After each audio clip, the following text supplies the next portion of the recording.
That day I saw my little cousin crawling step by step toward the pool's edge. I didn't step forward to stop him. Instead, I went up to the second floor. I wanted to watch him fall with my own eyes. Because it was all part of my plan, I had placed snacks along the pool to lure him forward. If he crawled over, he would slip and fall into the water. As he got closer to the surface, the corner of my mouth involuntarily lifted. But at that moment, my aunt suddenly appeared.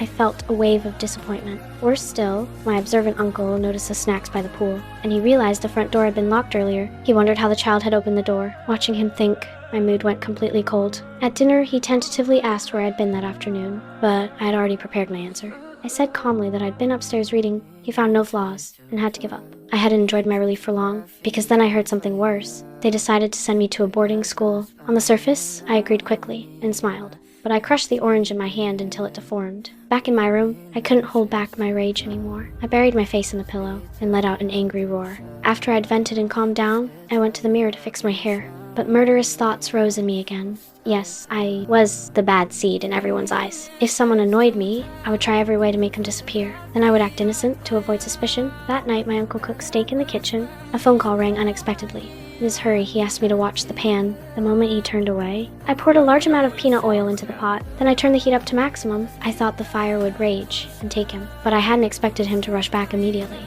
I pretended I had just come from the bathroom, grabbed the fire extinguisher, and put the flames out. Outwardly, I showed no slip, but I saw suspicion in his eyes. I understood he had begun to be wary of me. To make him drop his guard, I went back to my room and practiced apologizing. Then, I ran to find him and pretended to admit my mistake, saying I actually wanted to go to boarding school. He believed I had really changed, and forgave me on the spot. But as he turned to fix the car, the garage light suddenly went out.